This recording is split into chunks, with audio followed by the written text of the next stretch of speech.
April 25th, and I welcome you to the Kent County Board of Commissioners meeting. I will call the meeting to order with a roll call from the clerk. Thank you, Madam Chair. Commissioners Vonk. Here. Antor. Here. Morgan. Here. Jones. Here. Vice Chair Steck. Here. Commissioners Ponstein. Here. Voorhees. Present. Coleman. Here. Breevy. Here. Salfeld. Here. Sparks. Present. Melton. Here. Hennessy. Here. Talon. Here. Bulkowski. Womack. Wooden. Here. Skaggs. Here. Chair Bolter. Here. Madam Chair, you have 18 members present, 1 absent. You have a quorum. Great, thank you, Madam Clerk. I'll call on Commissioner Steck for our invocation today. Good morning, all. So, as I prepared for today's meeting, I reviewed the standing rules and am reminded again why we do an invocation, which is good to be reminded once in a while. It is not just that it is constitutionally permissible, it is deemed to be useful, it is deemed to be appropriate, and it is because it connects us to those more transcendent realities and truths than just our own personal passions and beliefs. So it is appropriate, and those of us in the community who are Christian do this through a prayer. And so I invite you to join me in a prayer. Dear Lord, God, Creator, we acknowledge you and praise you as the source of all things, and we stand in awe at the magnitude of the universe you've created, measured in millions of light years, something almost unfathomable to us, and in the mystery of the dynamic of the minute atomic matter, measured in planks, almost unfathomably small. We acknowledge that you have instilled in your creation and in our universe values of beauty, wisdom, order, structure, justice, and mercy, values that transcend our daily efforts. We pray that as we take up the call to govern in this place, that we would do so fairly and justly, and that our motives, our actions, and our decisions would resonate with your lasting values. We pray that you would weave our imperfect actions into your perfect purposes. We pray this, Lord, in your name. Amen. Amen. I pledge allegiance to the flag of the United States of America and to the republic for which it stands, one nation, under God, indivisible, with liberty and justice for all.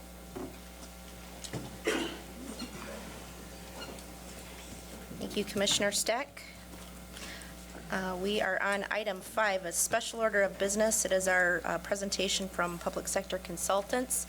It does say 15 minutes. If you'd like to go shorter and allow for more questions, that'd be great. But we know you've done a lot of work for us, so we appreciate your presentation today. Thank you. Morning, and thank you, Chair Bolter. Commissioners, thank you for having us. My name is Justin Fast, as you know. I'm joined by my colleague Maggie Pallone from Public Sector Consultants. It's our privilege to present to you this morning the results of your strategic planning process and your draft strategic plan. So as you know, this began in September of 2018. What you will see today is a really community-driven process through which around 300 people participated from around the county. Many of you personally came to the community meetings that you see listed here. And we just want to thank you again, both the commissioners, the department heads, the administration, and all of the members of the community who came and participated in each of those events. Together, we fielded an awful lot of feedback, very passionate feedback from you and from community members. You all care dearly, and that is reflected in this plan. So again, we just want to reiterate our thanks to you for that. As part of this process, we asked several questions. We asked what was going well generally in the county. We really wanted to know, specifically with county government, what folks thought was going well, what areas needed attention, could use some work, what areas of the Vision for 2020, kind of the current guiding document, people felt they liked, felt identified them, and what was missing. and then finally wanted to identify what we should be focusing on over the next 3 to 5 years as a county. Heard lots of things. This is what we heard. Several observations, several themes came through very clearly.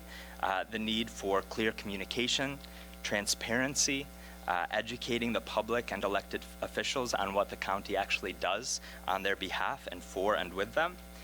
Fiscal stewardship, providing a high quality of life, planning around growth and land use, relationship building throughout the county, and then supporting and identifying leadership within county operations. Many of you have seen this before. It's an outline of all of the elements in the strategic planning process and ultimately in the strategic plan document that Maggie's going to walk through in more detail today. The only changes that you'll note are down near the bottom.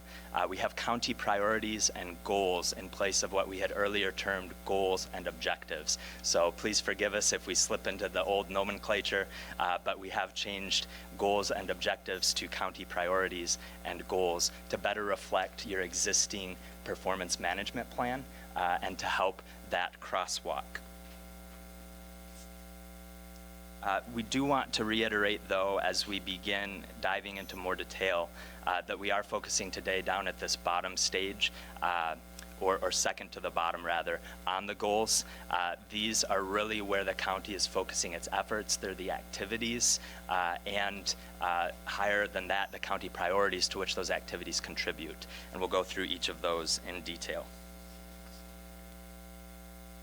So let me take just a moment to walk through what the strategic plan does and why it's so important to have an updated strategic plan for the county every 3 to 5 years.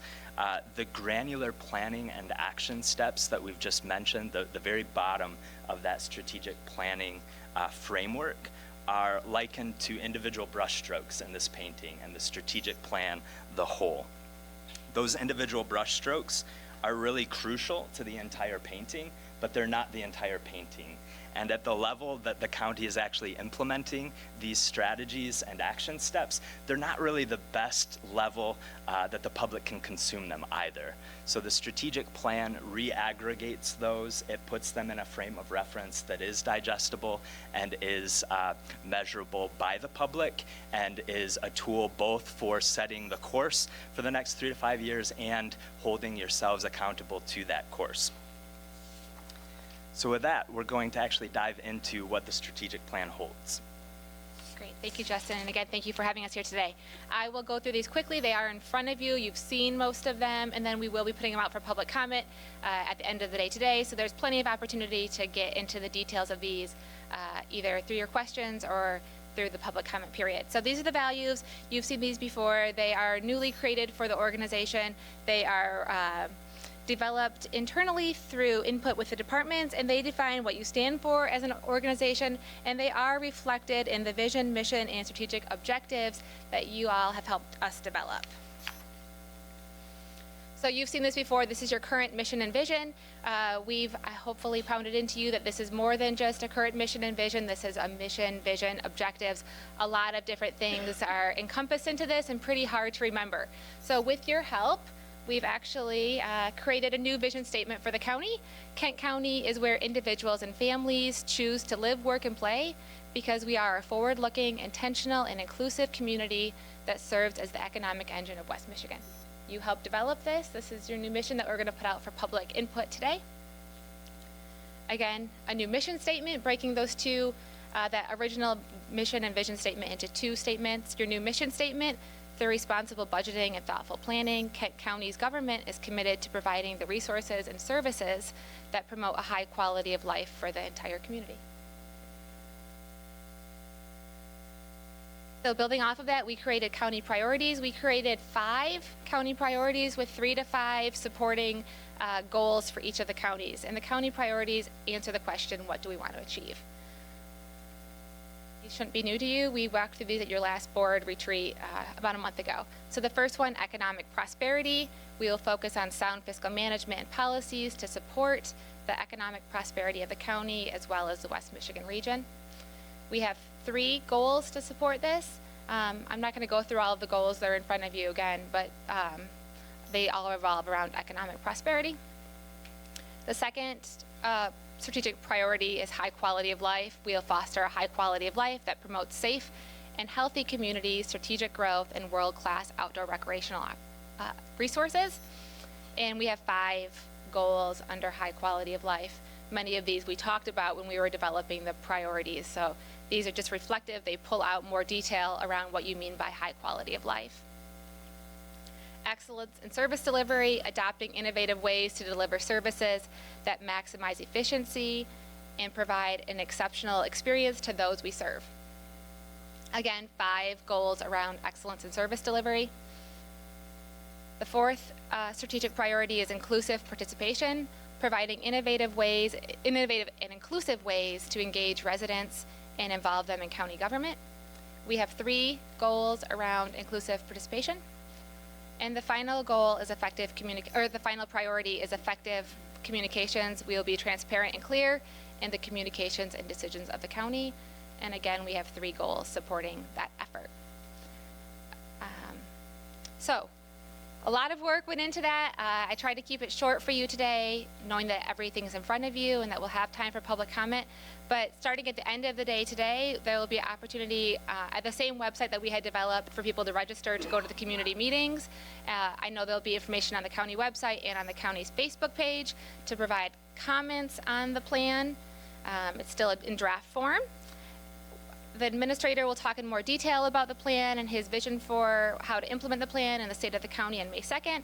And then once we get all of the information gathered, the final plan will be presented back to this board for adoption at a later meeting. And departments are going to start aligning their performance measurement metrics and their new priorities and goals. So everything is aligned between the PM system and the new strategic plan. With that, I'm more than happy to take any questions.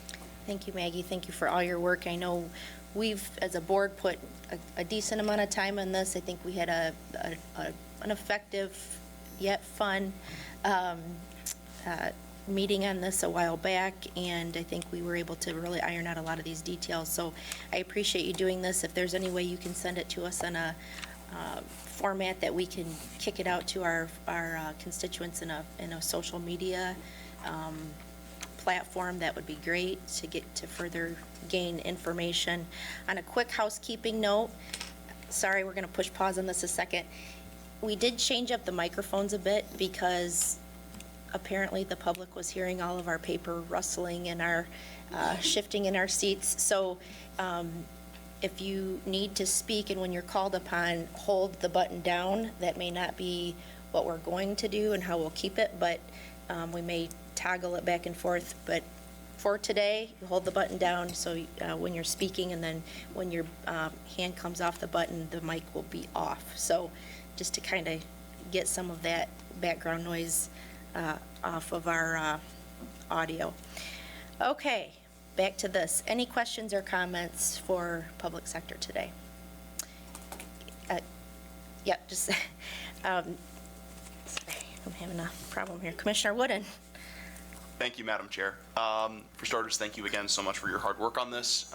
In the work session, you dealt with 19 elected officials, and they all have different wordsmithing ideas, so thank you for your work on this. I very much wanted to bring attention first to my thanks to the third goal in Priority 1, positioning the county for multi-generational economic and population growth. I think to Commissioner Antor's comments about looking 50 years in the future, and appreciated that, and I like that it's in there, and the fact that it's not just multi-generational population growth, but economic.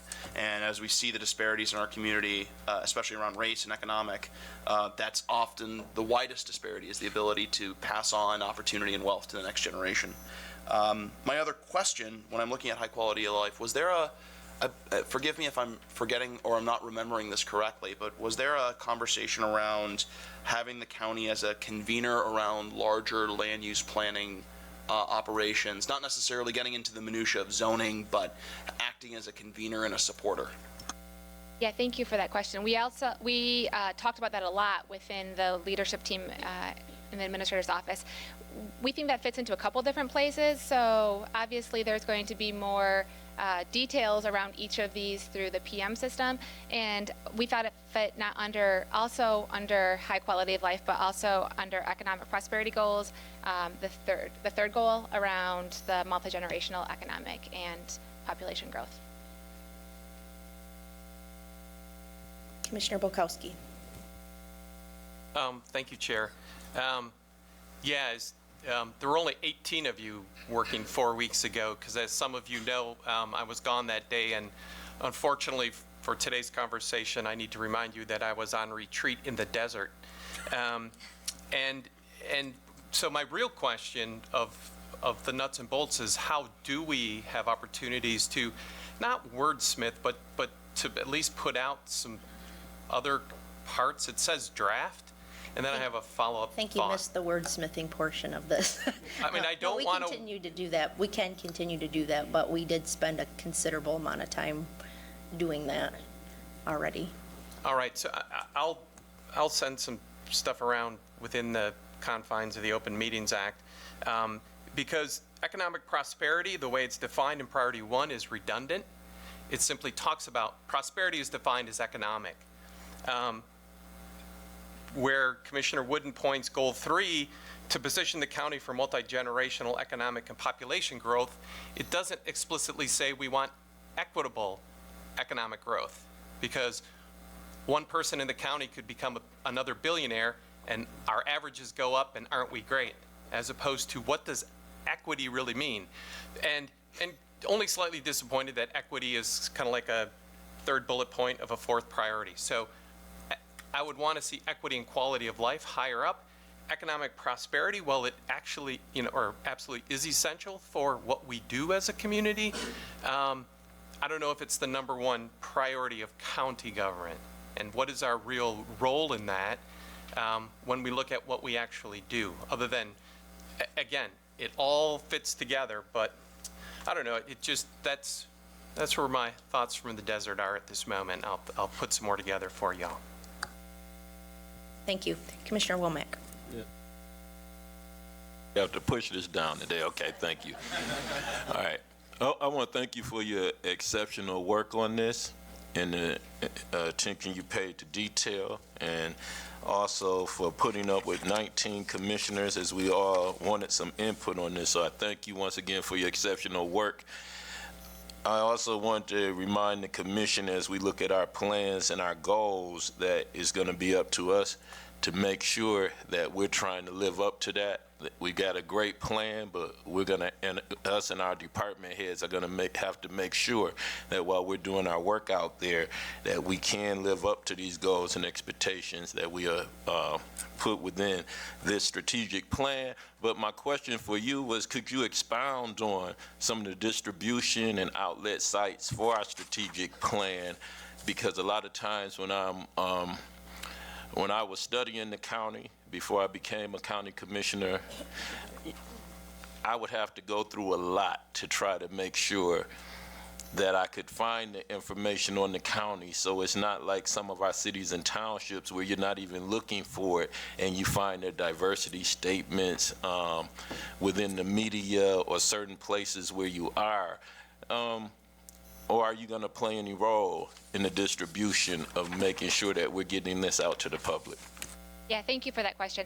That's actually going to be one of the functions that the county will handle, so we'll get it all ready and we'll create a nice document for you, and then I think Lori with the communications office will handle the distribution of the plan. Actually have a plan to make sure that the website is actually fully utilizing the strategic plan and publishing that in a different way.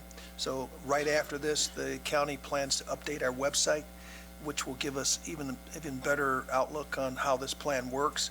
We'll continually update this to the public as well, and there will be additional materials that we'll provide for the public too. So a lot more visibility of the plan is coming forward. Thank you, Mr. Britt. Any other questions, comments, concerns?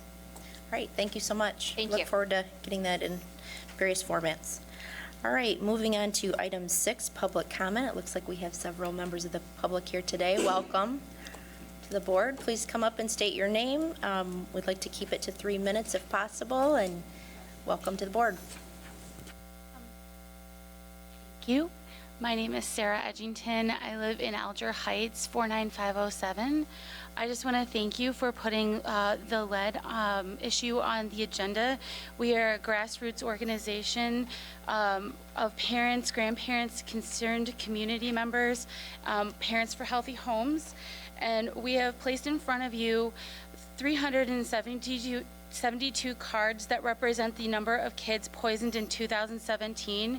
And while this falls short of the 424 kids poisoned, we collected these cards from all over Kent County and the concerned citizens. In Kent County, we do not stand for housing that poisons our children and their futures. It is unacceptable to allow 433 homes to repeatedly poison children and remain unchecked. Our community expects investigation of a home when the child is hurt. We ask that you fund the EBL investigations to begin the I don't knows about our housing situations with lead. Parents for Healthy Homes request the following action be taken in the 2019 budget. 2 staff members to investigate homes after a child is poisoned. 1 staff member to provide community-led education, and 1 staff member to manage the many partnerships and resources needed to tackle childhood lead poisoning. I do want to thank each and every one of you today for making this making this a goal and working towards that process. Thank you. Thank you, Sarah. Come on up. Good morning. Latasha Garrett, 1500 Block of Margaret. And I have a paper in front of me to where I have everything written out. However, I've given my testimony before, and I don't need the paper to give my testimony, and some of you weren't here when I gave my testimony.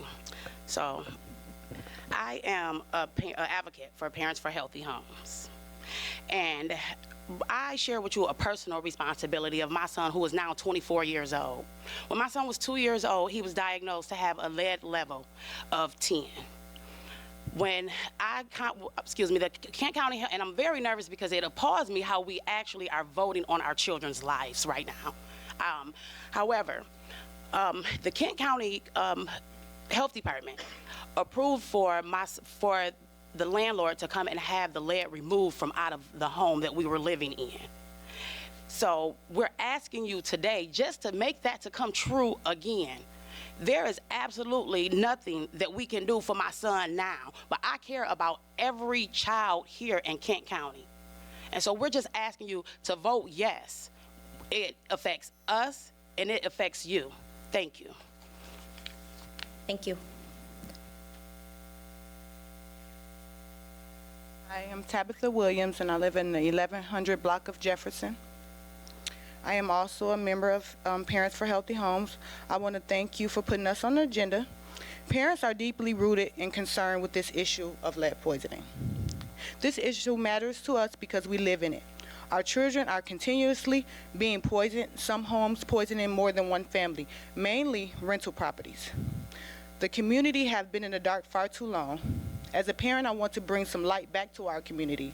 We have ignored this issue even after the health department reported of 433 children poisoned in one area code, or over area codes. We need your support. These children are our future, yours too. Their lives matter. You poison our kids, you poison our future. We are asking for more sanitarians and another XRF machine to immediately reduce the number of poisoned children. Lead poison is totally preventable, but not for Latasha Garrett and her son Trayvon, who was poisoned at 2 years old and at the age of 24 still lives with that poison. Or Miss Lisa Matthews, whose grandson tested positive for lead. We will never know what have been of their life lead-free, but we know how hard it's been with them living with lead. When the commissioners allow this to happen, we allow our future to be poisoned. Our issue here is in the paint and in the dust. Yes, we understand about Flint, the water, but that is not our issue here, and we respect that. Sorry. Kids are doing what they're supposed to do, like playing and crawling and being a kid, and they're putting themselves at risk for just doing what they're supposed to do. This is beyond an emergency. We need your financial support. We want our children as healthy as the county's general budget. Children are innocent to the dangers they face. We have allowed this far too long. We voted for you, and we will hold you accountable until you quit ignoring the issue. We thank you for considering this, and we ask you to say yes on this. Thank you. Thank you. Good morning. My name is Samika Douglas, and I am a community liaison for Link Up, as well as a parent advocate for Parents for Healthy Home. And today I just want to say, first of all, thank you for even putting us on the agenda to even consider this. However, I do ask that you vote yes on this, the sanitarian positions. This will not, it will not stop the lead poison, but it will get some results, and then will our children that are getting lead poison, we'll be able to get this rectified a little faster with 2 more sanitarians on the job for us. We will be back to ask for other things, but right now this is what we're asking for because our kids are being poisoned. Ironically, today is the day of the Flint water crisis. However, we're not speaking of the water. We're speaking of this dust and this lead that's been going on for years. They stopped lead paint back in, what, 1978? It is, what, 2019, and we still have this issue that's going on because we're not getting it rectified. It is preventable. We have stated that several times. We're asking that you continue to be with us as we fight this fight for our babies, because these are not just our babies, these are your babies as well. These are your future congressmen, your future commissioners. Someone that may be taking care of you when we get to our Sunnyside Acres, you know. So we want to protect our babies. These are our future. Without babies, we have no future. And that's all I have for you today. Thank you. Thank you. Welcome. My name is DeAndre Jones. Sorry, I'm a little bit nervous, actually just because I've never spoken in this setting. I'm used to speaking at the city commission meetings. But I'm an advocate for Grand Rapids Homes for All. I recently sat in a meeting with Mayor Rosalind Bliss in the lead advocacy, trying to find out ideas to implement to try to possibly attack this. One thing that I mentioned was to possibly try to partner with Consumers Energy. It's a lot of low-income people that actually have this problem that, you know, that don't have the money. And one thing that I really mentioned is that a lot of people complain about their bills, or I can't, you know, I don't have the money to pay this bill. And as the medical marijuana things, look to probably use some of that tax revenue to actually try to invest in those houses, because there's a lot of people that sell drugs and things like that end up getting their house raided, and then they have nowhere to go. And even then, like, they living in lead houses and, you know, selling drugs. So it's kind of all poison, if you ask me. And I'm a type of person that try to find solutions to problems. And one thing that I do feel like that is a good idea, just because a lot of people don't have the money to pay for those bills, and they don't even know that their houses are affected with lead. And so that's just a recommendation that I would give. I appreciate it. Thank you. Thank you. Good morning. Good morning. My name is Dane Gates. I'm a resident of the 3rd Ward, and like the young man before me, I'm accustomed to speaking at the City Commission, not so much as the county, but I'm committed to changing that and coming before you as well. I stand in support of the Parents of Healthy Homes regarding the lead poisoning of children. Children should not be a litmus test for lead poisoning. They are indeed our future, and I ask you today that you would consider the 2 staff to investigate homes after a child has an elevated blood lead level. I would like to get on the front end of that and have no children in our community poisoned by lead. And on another note, this is a personal note for me, and I heard some powerful words about high quality of life. I strongly believe in that.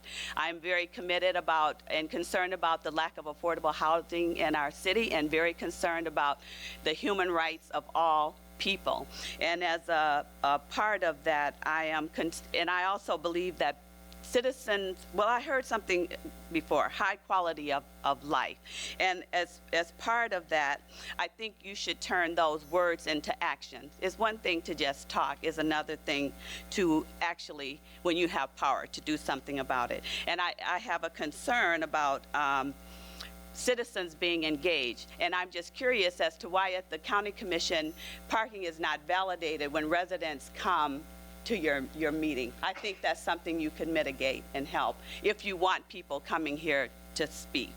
And one other thing, and if I could be directed, because I am so concerned about housing in our city, to someone I think at the county commission that could tell me a little bit and give me a status as to where we are regarding the land bank situation in Kent County. Thank you. Thank you. Good morning. Welcome. Hi, I am Lisa Matthews, but my name is Lolita, but they call me Lisa. My grandson was poisoned with lead. He had a high level of lead in his blood. And I also, am low income. And I just look, I'm fighting for my grandson. I'm fighting for other kids out there in the community because they are our future. And then when I heard that y'all give money to the zoo, and all the animals do is eat and poop, and y'all take care of them, but y'all get the money to them, but we have a hard time getting money for our kids. That is our future. I can't understand that. Why are we making a big issue about giving money to our kids? But I thank you for listening to us. I thank you for being a part of us, because one day our kids is going to be sitting right where y'all sitting at. And they might be the ones that with the lead program. Who are you to choose? But y'all have a part in this, and y'all can make this happen for us. We don't have to fight that long. We have y'all. We voted y'all here. We want to utilize y'all, and we thank y'all for listening to us and being a part of it. Have a blessed day. Thank you for that perspective. Welcome. My name is Taylor Musil, and I am a resident of Grand Rapids and also a community organizer with Parents for Healthy Homes. And so I'm here to urge you to hear the words of parents and also the many, many, many voices you see sitting in front of you on these postcards.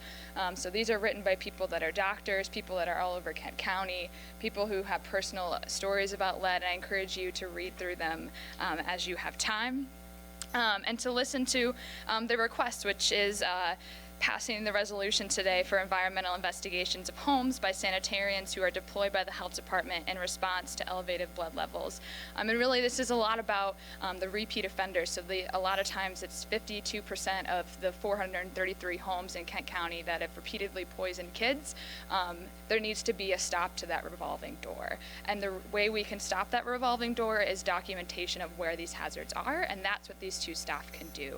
And so funding these two staff people, like many of the parents have said before me, isn't going to end lead poisoning, because like Dane said, we shouldn't be using kids in the first place as our lead detectors, but this is a way to stop places where we know problems are happening over and over.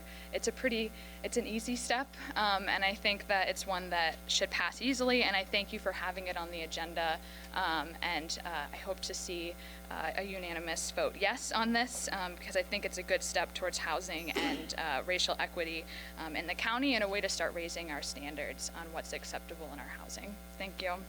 Thank you, Taylor. Welcome, Julie. Morning, I'm Julie Steffen, 49525, and I would like to throw a second on that parking validation thing. The whole reason I started coming to these meetings was to advocate for animal welfare and specifically pit bulls in the Kent County community. And so I want to talk today about what is a pit bull. When I'm asking for ordinances or legislation about pit bulls, what am I really asking for? What is a pit bull? And a pit bull is not a dog breed. There really is no such thing as a pit bull. So when you hear pit bull, there is no breed. Breeds are boxers, American Staffordshire Terrier, bullies, different breeds like that, but there is no breed pit bull. So if you have a DNA test done on your dog, which that's a thing, you can get a DNA test done on your dog, it will give you a result, but you'll never get a result back that says pit bull. There is a breed that is the American Pit Bull Terrier, but by far, when we think of a pit bull, what we think of is a breed called the American Staffordshire Terrier or Staffordshire Terrier. So, when the media continually, over and over and over again, says pit bull this, pit bull that, pit bull this, pit bull that, pit bulls fighting, pit bulls breeding, pit bulls flying rocket ships to the moon, pit bulls, all the things that pit bulls do, okay? The media has absolutely no idea what a dog breed is unless they have DNA evidence to show what breed a dog is, which they don't have, obviously, in the hour that it takes them to run a story at any specific thing. It's lazy, it's inaccurate, and what it does is it puts a stereotype in our minds of what a pit bull is, and then we're all scared of them, right? Because all we hear in the news over and over is about pit bulls and all the bad things that they do. There are wonderfully good pit bulls. There are also pit bulls that are crazy. There are wonderfully good poodles. There are also poodles that are crazy. I might argue there's more crazy poodles than there are anything else. So to end, this is Kelba, and this is Rosie. And I know that you guys can't really see these, but one of these dogs is a 100% pure American Staffordshire Terrier, exactly what we think of when we think of a pit bull. The other one is 25% boxer, 25% American Staffordshire Terrier, 25% unknown terrier, and 25% Cocker Spaniel. So really, when you look at these two dogs, you don't know any more than I know what breed these dogs are.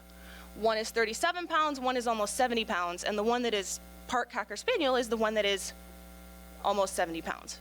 So without knowing that, without a DNA test, it's very difficult to define a pit bull.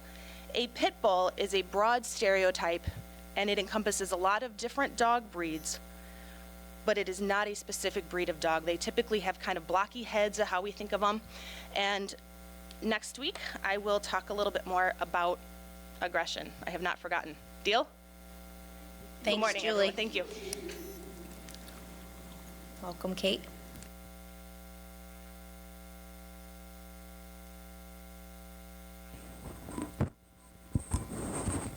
Good morning. Is this working all right? Thanks for the accommodation. I appreciate it. My name is Kate Pugh Walters. I live in the Cascade Township, and I'm the co-chair of First Steps Kent. So my purpose here today really is to thank you for all of your support and the work that you've done for kids over the last 6 months to a year, specifically with the early childhood millage. Obviously, the citizens spoke clearly about how they felt about funding for children 0 to 3, 0 to 5. And as we move forward, I know that we look forward to working with you and with the staff in making sure that those funds are fairly distributed to the citizens of Kent County. And I just wanted to thank you for your help and your support. Thank you so much. Any other public comment today? All right, we're going to move on. Thank you so much for everyone sitting through all the previous agenda items, and we appreciate your passion and appreciate your willingness to come here, and don't ever be nervous because we're your public servants, so thank you. On to item 7, consent agenda. I call on Commissioner Steck. Thank you, Chair Bolter. I am pleased to move for approval of the consent agenda, which includes resolutions 25, 26, 27, 28, and 29 of today's date. Support. Moved by Commissioner Steck, support by Commissioner Jones. Questions or comments? There are a fair amount of resolutions here. Any concerns, comments, questions? Is this thing on? All right, seeing none. This is a roll call vote. Madam Chair, please call the roll. Thank you, Madam Chair. On the motion to adopt the consent agenda, Commissioners Vonk. Yes. Antor. Yes. Morgan. Yes. Jones. Yes. Vice Chair Steck. Yes. Commissioners Ponstein. Yes. Voorhees. Yes. Kallman. Yes. Breivy. Yes. Saalfeld. Yes. Sparks. Yes. Milton. Yes. Hennessy. Yes. Talon. Yes. Bulkowski. Yes. Womack. Yes. Wooden. Yes. Skaggs. Yes. Chair Bolter. Yes. Madam Chair, you have 19 yeas, 0 nays. The motion passes. The consent agenda is adopted. Thank you, Madam Clerk. We're on to item 8, resolutions, and I will call on Commissioner Saalfeld for Resolution A. Thank you, Madam Chair. I move Resolution 30, which are the standing rules. As the chairman of the Rules Committee, we had 5 meetings, and these are the new rules that we present to the commission at this time. Thank you, Commissioner Softfeld. I want to say a couple quick things on this issue. I do want to thank the committee members for attending these meetings. I know that we all have busy schedules. I know we all are in our communities working with our constituents, and sometimes going through the rules is not the most fun work that we do as commissioners. So I want to thank you for your time and appreciate that work. I also want to say that there's 19 board members. We have a lot of various opinions on what we want in these rules. We have had some commissioners with concerns about an action that was taken last year regarding having to move the public out of the boardroom for disruption. I want to say as board chair that we follow various protocols, and that was the very last option available to us last year, and I hope to not have to use that option in the future. I think there's other ways that we can try to get the business of the county done without having to bar the public, and I hope to not have to do that. We have removed the physical barriers. We've tried to be more inclusive. We will continue to increase our efforts to communicate with our public. So I want you to know from my perspective that I hope to not have to utilize that option in the future. So with that, are there any questions or comments on this resolution? Oh, I'm sorry. I need a support. Moved by Commissioner Softfeld, support by Commissioner Brevy. Questions or comments? All right, seeing none. Oh, Commissioner Talon. Thank you, Madam Chair. Couple of thoughts. One, both of them are in Section 3, and under Rule 3.3, letter G, I'm really curious about the intent there, and part of my concern with the addition of that rule, which is something new, is over the years, I pretty vividly remember times when I would be in a committee meeting or a board meeting having a fairly intense conversation with a staff member or someone from the community kind of off to the side during a meeting. Unusual circumstances when that would happen, but when a vote came up, I voted from where I was in the room. It seems to me the main thing is that a commissioner be in the room when they vote. I'm curious about this needing to be in our seats, which seems a little bit overkill to me. Okay. I think we were all here for last year. It was a little chaotic at times when we don't have commissioners in their seats to vote. We also are on camera, so we want to have full view of everyone voting for our public in the future. It is hard to keep track of everyone. It just creates chaos, and it, in my opinion, doesn't keep to the order of things. But I will call on Commissioner Softfeld because you probably had further debate on this in rules. Yeah, well, and one other thing, is what I'm doing right now. I'm holding a button down. And I'm doing that so that people can hear me. Now, we didn't have this system last year, but it just underscores why, if we're going to address the public and we want the public to hear us and have that record, we really need to be here. Because if we're off in a corner or something like that, it's going to be a problem. It's just a matter of common sense and following good protocol. Commissioner Talon, follow up? I'm not sure what the common sense is, that we don't follow, the camera doesn't follow each of our individual votes. So far this morning, I've noted that lots of commissioners have voted without turning on their microphone, so it still is a mystery to me why it's important for me to be sitting here. The camera doesn't matter, it's not focused on me on my vote, and my vote can be picked up by a microphone anywhere in this room. So there may be additional comment, but I'm going to move to amend this to strike that item when discussion is finished. Commissioner Steck. Thank you, Chair. I was not the genesis of this proposed change, but I do support it, and not just because it is a practical issue of making sure that commissioners can be heard on issues, but because I think it's more important for us as commissioners not just to be in the room, but to be in the room as commissioners. And sometimes in the fray of the day, we end up taking positions that make that ambiguous, such as stepping down off of our seats and speaking at the public podium. We've been elected to serve as commissioners, and it is important for us when we're engaged in our meetings to serve that role. So I think it's important that we remind ourselves and that we make this one of our rules, that what we are to do is to sit in this seat and to make sure the public understands that we are acting as their elected commissioner, not as a public advocate for anything, but as their elected commissioner. So I do think it has some relevance and some importance more than just making it practical to be heard. Thank you. Commissioner Skaggs. Thank you, Chair.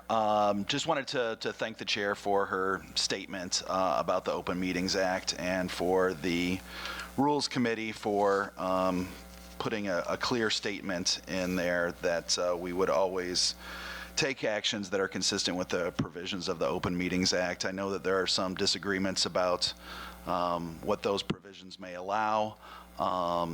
Hopefully we will not have to discuss that more in the future, but I do believe that, given that we are looking at least at a strategic plan that talks about inclusive participation, that we do everything possible to make sure that the public is able to view us in the entirety of what we do. So I will be voting yes on the rules and support the Chair's comments about doing everything possible to have that inclusive participation. Thank you. Thank you, Commissioner Skaggs. Commissioner Jones. Thank you, Chair. One of the pieces that I've had quite a bit of following since I've been here, and it's been 5 years, how quickly time flies, is on the public comment part. And I've noticed throughout the years that we have a lot of special orders of business that come in front of the public comment, some of which can run 30 minutes up to, I've clocked as long as 70 minutes before public comment speaks. Now, I notice in our rules, and I just want to point this out because I think this is important, that it says the order of business for the organizational meeting of the board is set forth in Standing Rule 3.2.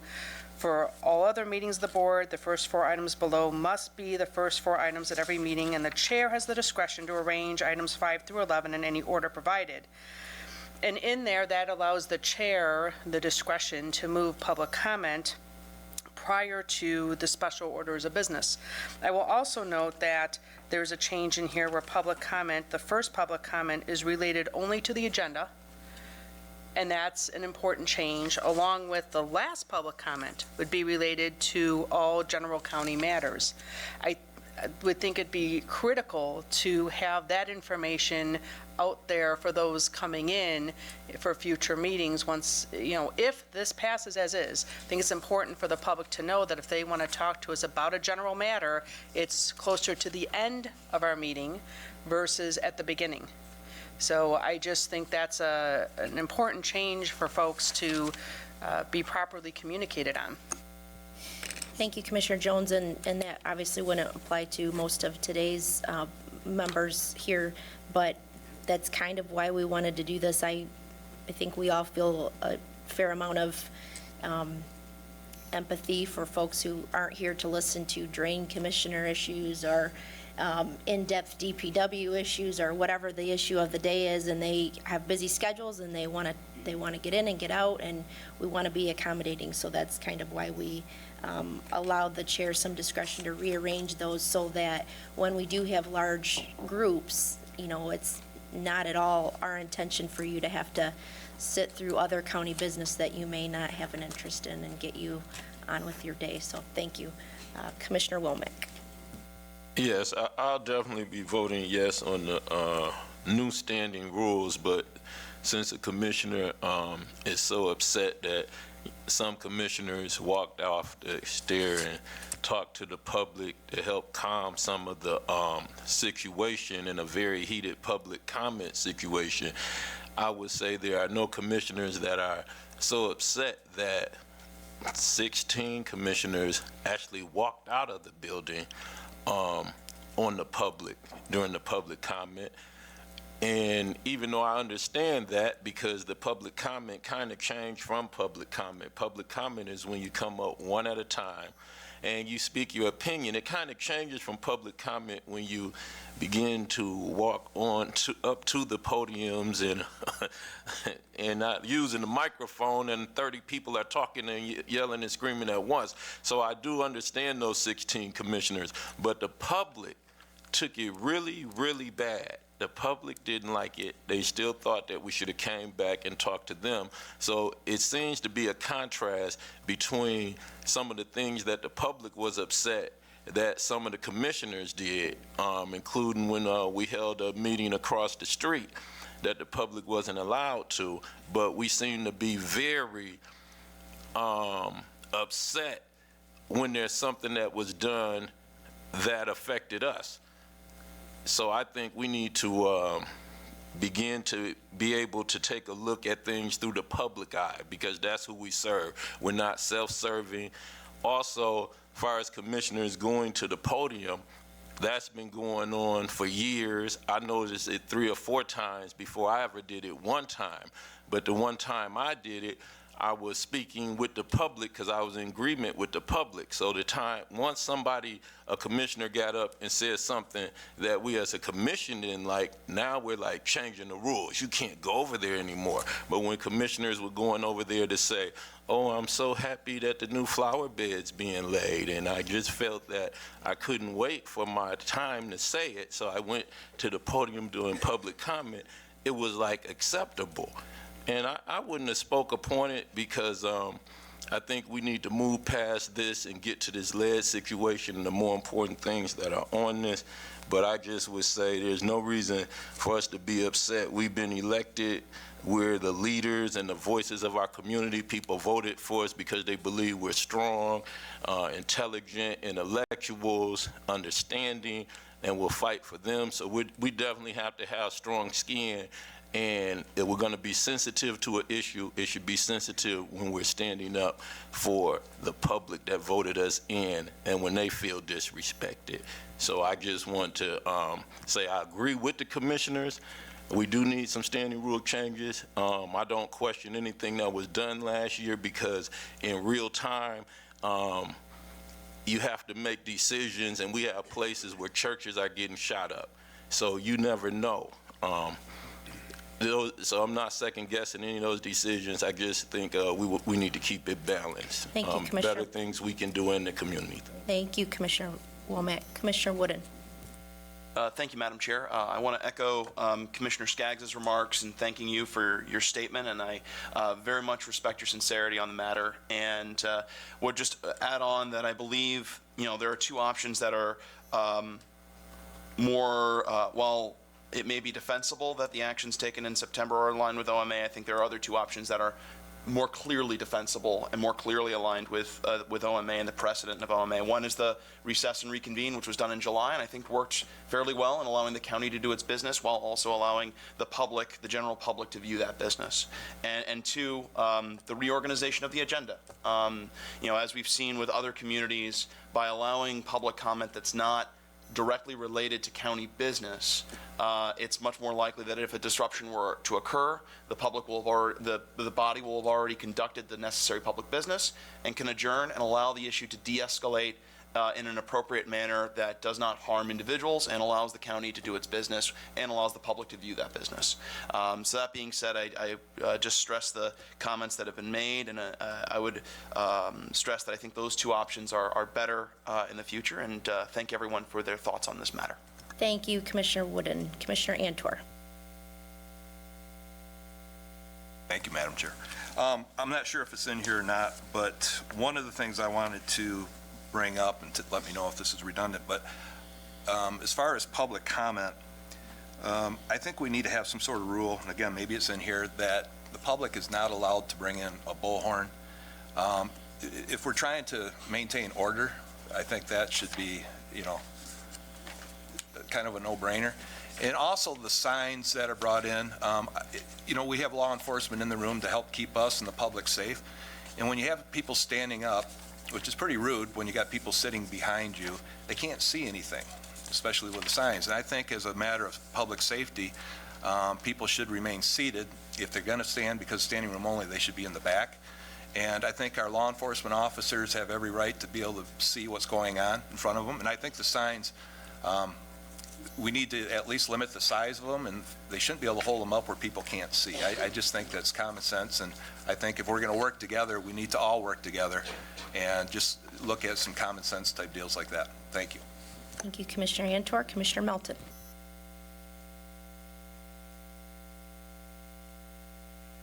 Thank you, Madam Chair. Moving a little slower these days.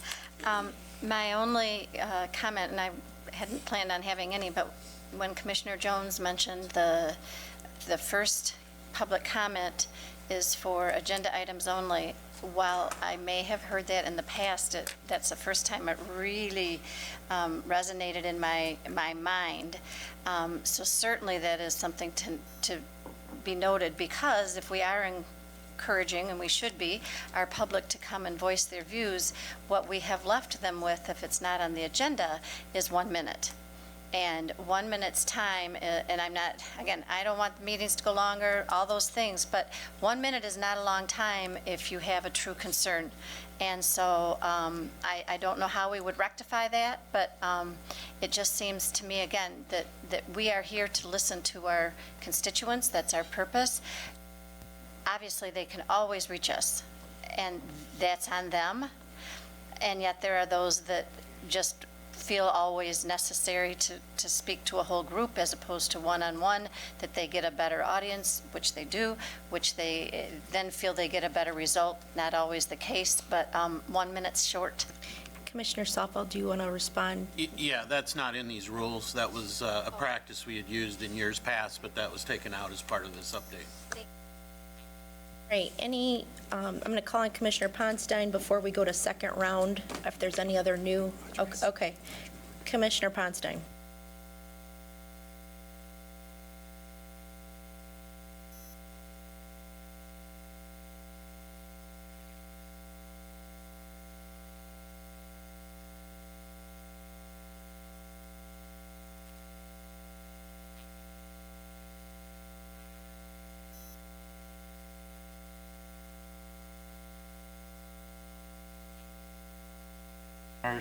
Are there.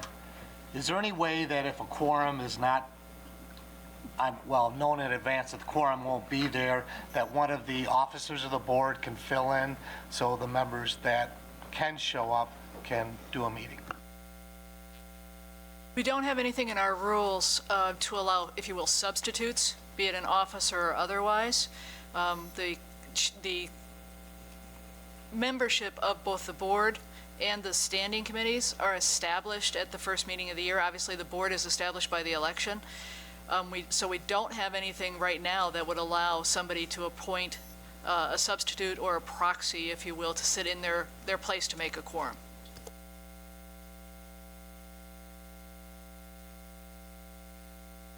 As far as counting for quorum, I'd have to double check it, but I don't believe an ex officio will count toward quorum because they're not entitled to vote.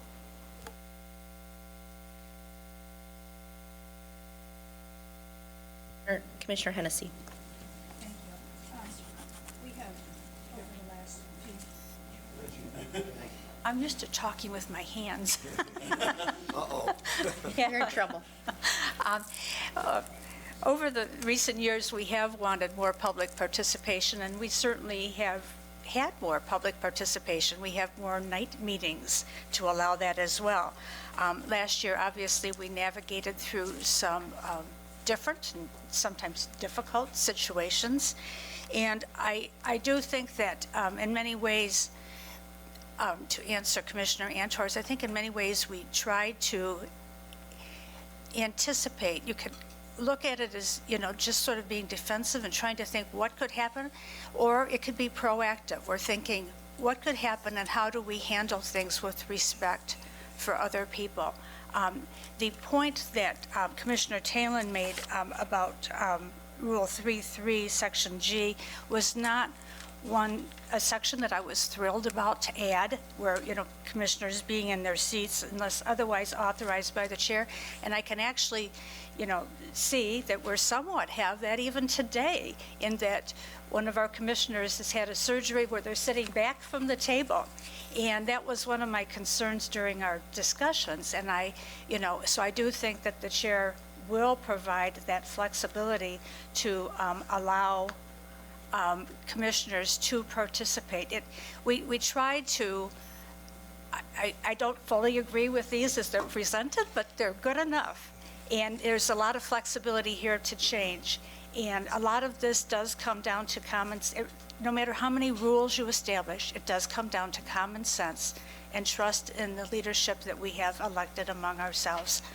And I do think that overall, while I can quibble with various provisions, I think that there is a lot of flexibility to handle these situations as they come up and to even change the standing rules as need be. Thank you, Commissioner Hennessy, and thank you for your work on this. Commissioner Bukowski. Thank you, Chair. I too want to thank Commissioner Salfeld and the committee for your hard work on this. Going through these line by line at least was fun for the attorney on the committee. And so, yeah, overall, absolutely, thank you for the hard work and the result. I too, though, have concerns about it seems an overreach for that 3.3G. As a person who kind of regularly came as a citizen 7 years ago and before, and then now the issues of there is some some conversations about how do we tighten up miscellaneous because some of us go on, like me, and so when do I speak on an issue? And of course, making sure that when we talk about being on camera, as a member of the public, can I take my county commission hat off and talk about an issue like public transportation? Is it different than miscellaneous? I do think some of the situations that Commissioner Talon mentioned, that if I were in the back talking to a staff person, the chair would probably allow me to yell yes from there. But it is still, when there are opportunities, and they are so few, for us to go to the podium and to honor that. So I just am pausing at that rule. As it relates to the Open Meetings Act, that is OMA for those in the crowd, that our country has a long history of civil disobedience. A few wacky people threw some tea in a harbor to protest a multinational corporation. We forget that part of it.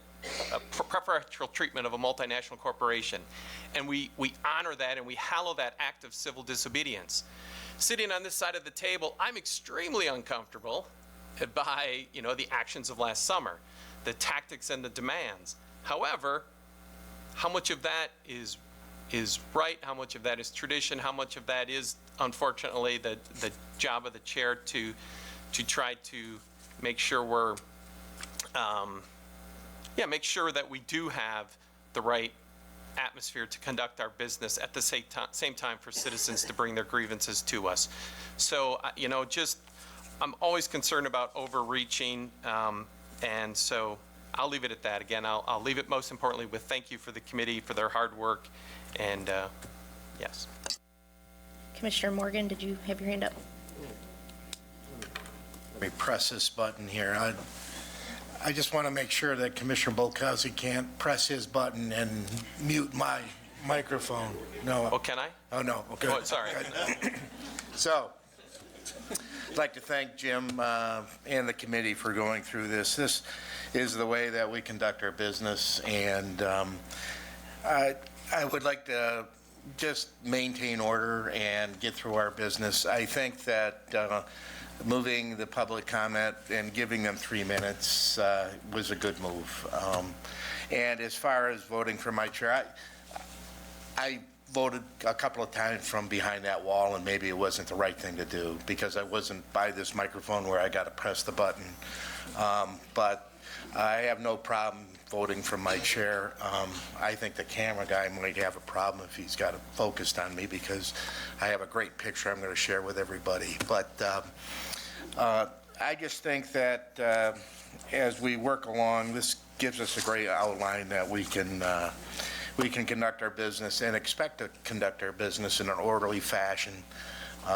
It's very important because when there are disruptions, it's not very conducive for us to get the people's business done here at the county. So I do support the standing rules as submitted. Thank you. Any other first-time comments before we move on to second round? All right, seeing none, Commissioner Talon. Thank you, Chair. I don't know if there will be a third round, and I had two things that I wanted to address, so I'll go to the second one right now. And that is also Section 3, Rule F under 3.4, public comment. I have indicated before my concern about translation of remarks at public comment, and I have a concern about leaving that to the discretion of the chair, whether or not those remarks will be translated. I have confidence that you would do that, but this is our rules, no matter who the chair is, and that does leave the opportunity for a chair to not translate any. And I would much prefer that this say translation of remarks made at public comment will be provided in written form, because I think it's important, and I assume that my colleagues share my interest in knowing what the public is saying. And I only speak one language. I understand a few of them a little bit, but Spanish is not one, and we've had a number of speakers. So I would like to move to amend that Support. item F to delete at the discretion of the chair and to change the word may to will. So it'll say translation of remarks made at public comment will be provided in written form. I did have a second person who wanted to speak to the general rules, so can we pause that motion, or do we now need to act on? It's on the table. Okay. So there's a motion by Commissioner Talon to change Rule 3.4 sub F to change the comment from may to will and remove at the discretion of the chair. Is that correct? Support by Commissioner Womack. Questions, comments on this issue? Commissioner Saalfeld. Yeah, we did discuss this point and came to the conclusion that leaving it to the discretion of the chair was wise, due to the fact that there may be times where there are things that are not consequential to what's being presented that we may not want to spend the time and money to have translated. There also was the question of cost, and I know there was a concern over what if, I mean, we often think of Spanish as the one that we're translating, but it could be just about anything. And so the thought was, let's not have a hard and fast rule. Let's leave it to the discretion of the chair. They're going to know when there's important things that want to be translated, just like we did last year a few times where there were things presented, which we did provide a translation for. And I would commit to do that at any time that we need to do it, in any request. Antor, did you have a comment or question? Just wanted to check with corporate counsel on that amendment. Is there any problems that you can see logistically or with our process by implementing that? The only question would be to say that it is to be translated. To Commissioner Saalfeld's point, based on the discussions at the committee, it leaves open the question, translated from what language and into what language, or which language is multiple. So there'd be a little bit of lack of definition there, but other than that, the way it's presented doesn't create any legal issues. It's just a little bit of ambiguity in the proposed language. Commissioner Jones. Thank you, Chair. I just want to add that we review our standing rules every 2 years. So with that, if there are pieces in place that aren't working and need to be revisited, it is something that we do a solid look and adjust as needed every 2 years. So I think the way it's currently presented is worth a shot, and then if it isn't working, if there's issues, we can adjust it at that time. Commissioner Skaggs. Thank you, Chair. I think that this is a reasonable amendment. You know, whether or not we need to change it to translate into English. You know, we don't have an official language in this country or in this state. So we really ought to have the opportunity to truly hear from all the residents of Kent County, regardless of what their language is. This seems to make common sense. I think it could easily be changed here. Commissioner Hennessy. During the subcommittee meetings, I did want to change it to will, and there was an economic discussion on this as well, and it was stated that we spend about $500,000, about $500,000 at the health department on translations. Well, our costs will never begin. They'll be minuscule, probably most likely compared to that. However, what that number says to me is that we have the established means to handle translations for whatever needs are presented at our health department. And so for that reason, I do support putting it as well, although I also understand that our current chair will always be respectful of public comments that are made to us. Thank you, Commissioner Hennessy. Commissioner Morgan. I have no problem leaving it with the discretion of the chair. She is the leader of our board, and she has a lot of discretionary authority in these standing rules, and we just really expect her to do the right thing. Commissioner Womack. I agree both with Mr. Commissioner Morgan that we have a great chair, and I'm sure she will make wise decisions, and she's doing a great job in her chair leadership thus far. But as Mr. Talent also said, Commissioner Talent did say, this will stand for future chairs. And if we can go on the first floor, second floor, and we can say if someone who speaks Spanish comes in to pay their taxes, I guarantee we can find a way to make sure that we got something written in Spanish for them to understand. So legally, when we take them to court, they can't say, I didn't understand. I can guarantee when our Hispanic members of this community go to the banks that want them to put their money in it, you go in there and you already see every sign in Spanish. You see it in English. When it comes to our jails, wherever money is coming from these taxpayers, we're making sure we can communicate with them.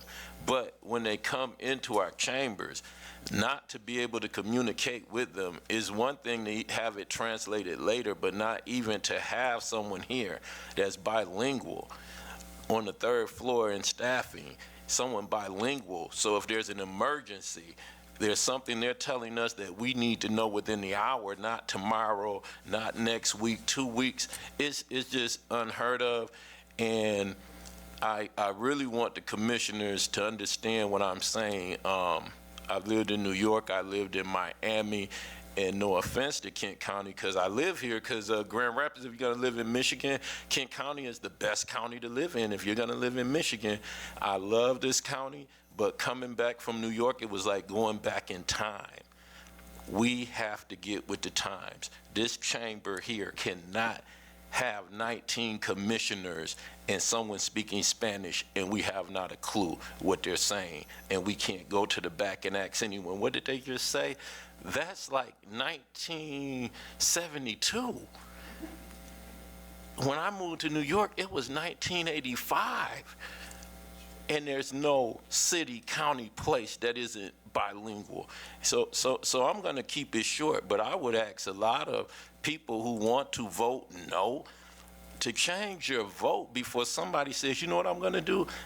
even though it says it's not a legal situation, I would believe that I would go pay my taxes, I would go vote in an election, I would come down here and I would speak in Spanish, then I would find out within the next day or two if anyone knew what I said, and I would go ahead and file a lawsuit. Because it doesn't make any sense. And we're not talking about, I know there's hundreds of languages, but we're talking about a group that makes up our bilingual speaking people and our Spanish speaking people and some that only speak Spanish. That's a growing population here. Commissioner, we're focused on just the public comment. Public comment in this chamber. Right. Thank you. And people coming in here speaking to us, and we can't instantly find out what they're saying is not in favor of us or the public, and it's hurting both entities because this is a relationship. And it's in the minute, and it's the minute recordings that we're mainly concerned with. Commissioner Saalfeld, did you have a comment? No, I think, again, I think we covered this. If there's something important, especially if it's in the minutes, we're going to get that translated. It's going to be up to the chair. I think there's situations that could come up where we all would agree this does not need to be translated. And so, I mean, for example, I got one of these today and it's in Spanish. I have an idea. It says the same thing as this one that's in English. But under the new rule, if you want to do that, then I'm going to say this needs to be translated and spend money on that. I mean, let's have some common sense here again. All right, Commissioner Antor.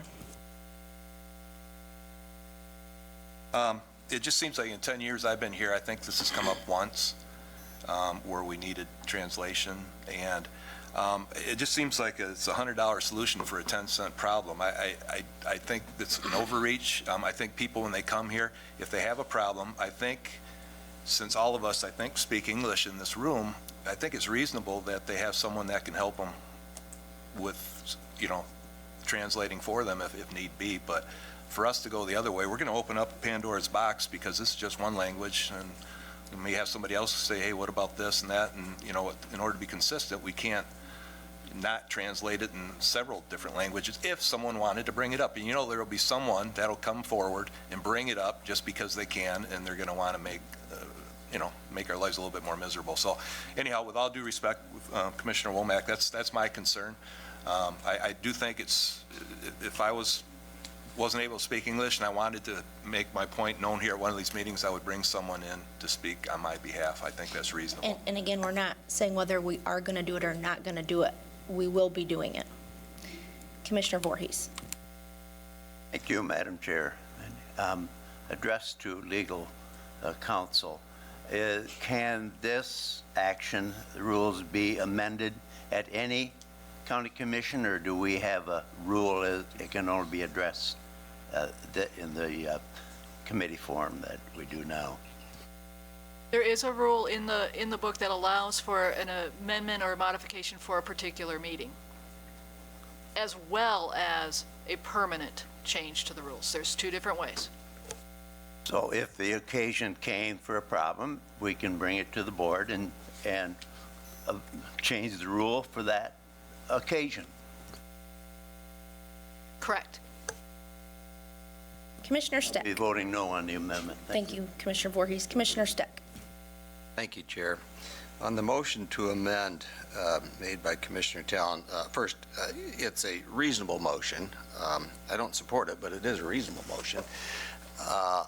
And I don't support it because I think it removes any discretion from the chair. A statement that asserts that the translations would generally or presumably be provided except at the discretion of the chair, I could support, but I don't support an amendment that removes the discretion of the chair. So I would not support the current amendment. Any other Commissioner Wooden? Thank you, Chair. For starters, I do want to state that, as with the previous discussion, I do trust the chair's sincerity when she says that this will be happening under her direction. But I also do believe that what we put in writing is a statement of our values. And when I look at our strategic plan and the belief that we want to be an inclusive community, I do believe that this is something that we should have explicitly in our rules, and also would go as far as to say that if we do over the time, as it's been mentioned, this is a temporary, this will last for 2 years. If we do see abuse, which I don't expect to see, but if we do see abuse, then we can bring it back to the discretion of the chair. But I do believe that what we put in writing states the values that we have as a county, and this is important enough that I will be voting for the amendment. Thank you. You, Commissioner Wooden. Any other comments or questions on Commissioner Talon's motion? Commissioner Bolkowski. Just a quick finer point on Commissioner Wooden's comments, which mine align with. Our draft value is embrace diversity, equity, and inclusion. And we say, and I trust the chair, however, our words say it's discretionary. How can discretionary translation line up with the embracing of diversity and inclusion? Thank you. Commissioner Melton. So, as you know, because I bring it up a lot, I live in Kentwood, where we represent 70 different, almost 80 different countries and languages. It has been a challenge in Kentwood during conferences especially. How do we accommodate these parents? And some have lived there a long time and choose their still native tongue, but there are many that have been here less than a year, and to expect them to come in and understand English in a year's time, depending on where especially they have come from, is way, way too much to ask. Yes, they may never come. They might only come once in the next 10, 15 years. But I would like to think that they would come and be valued and their message heard as clearly as someone who comes and speaks English. We don't know how long they've been here. And just to give you an example, we had a fire drill at one of the schools just a little bit ago, and the bell went off, and there were 4 students in the 3rd grade who hit the floor and went under their desks. They weren't thinking fire drill, they were thinking bombs. So we need to remember, because I'm critical on that, I want everyone to speak to me in English so that, you know what, I can understand them because I like to talk to people. But we don't know where they came from, and I really do feel I agree with the comments. If we are going to be truly inclusive, then our words need to state that. Thank you, Commissioner Melton. So we have a motion on the table moved by Commissioner Talon, supported by Commissioner Womack. Are we ready to vote? So just to be clear, a yes vote would be supporting the amendment, no votes. Right. Commissioner Sparks. Could you please read the amendment one more time, please? Commissioner Talon. Yep.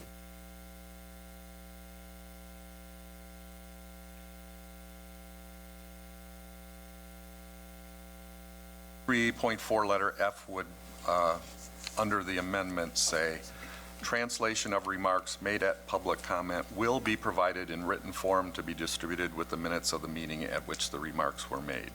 So it removes the first phrase, at the discretion of the chair, and changes the word may to will.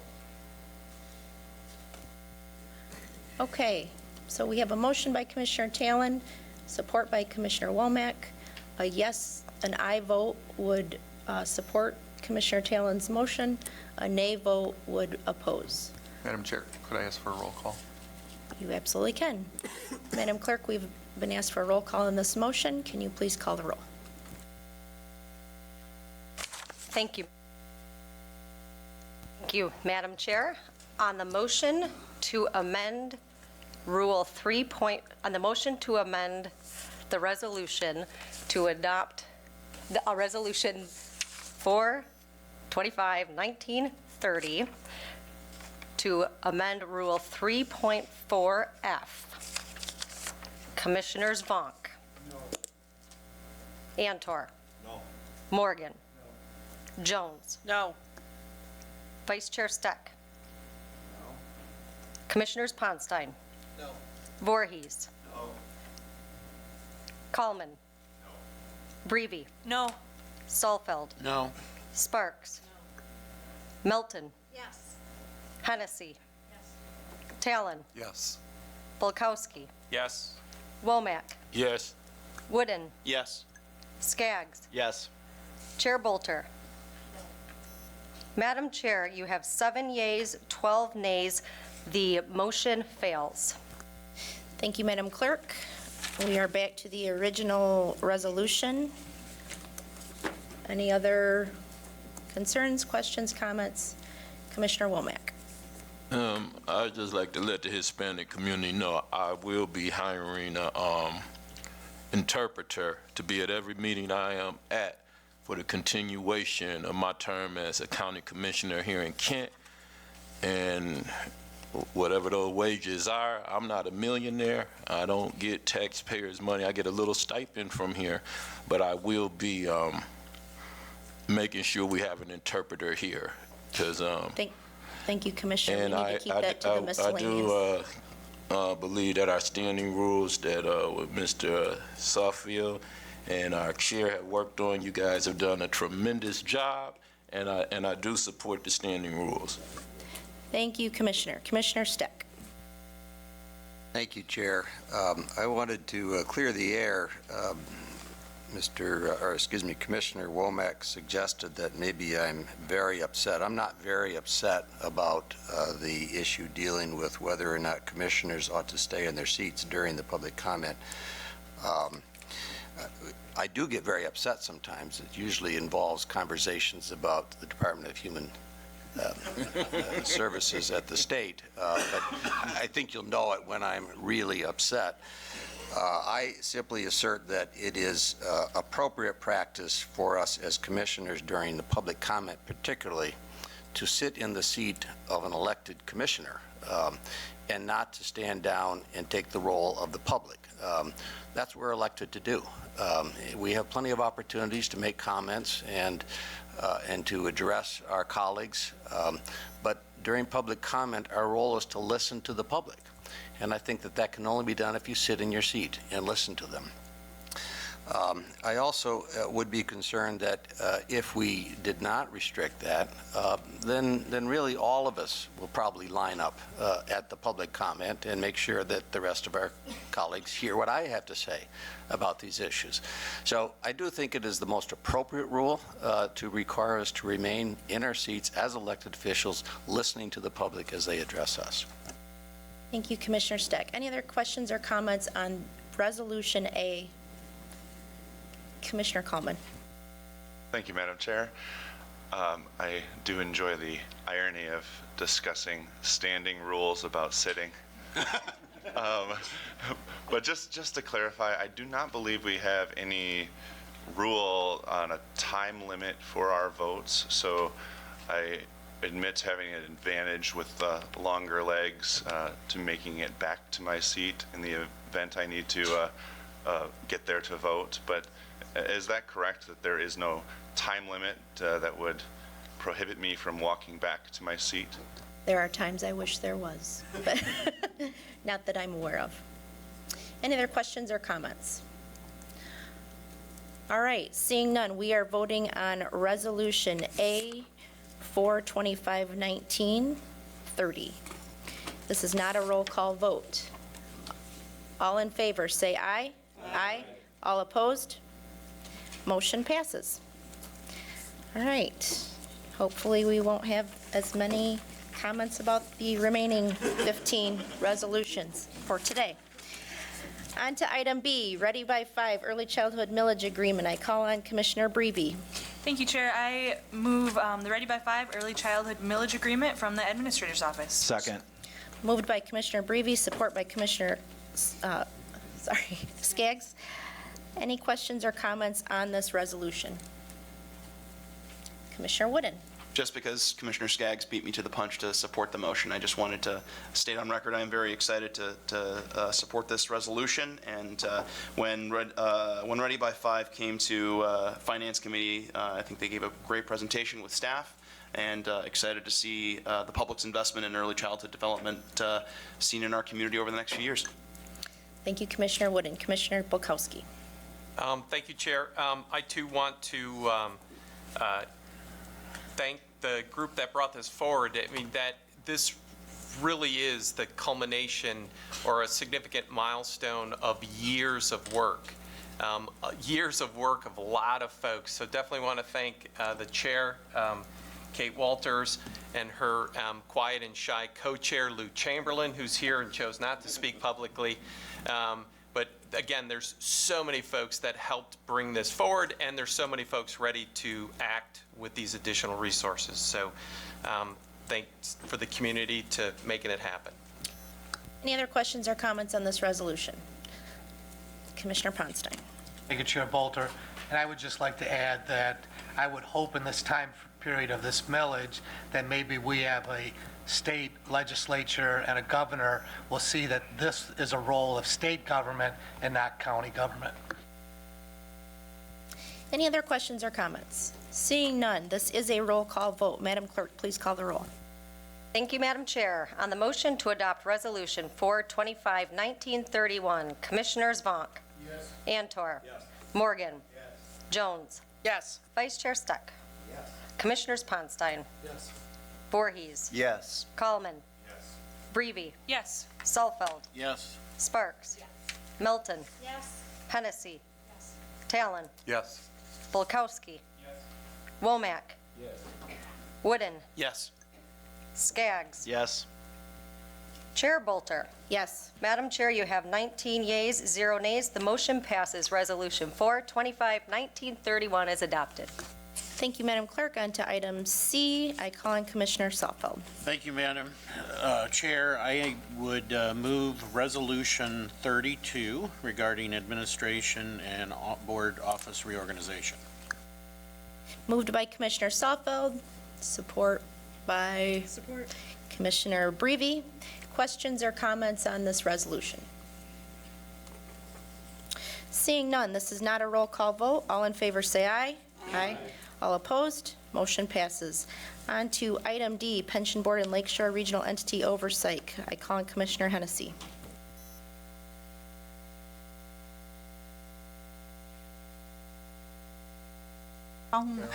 Okay, I move the resolution number 33 for the appointments to the Pension Board and the Lakeshore Regional Entity Oversight Policy Board.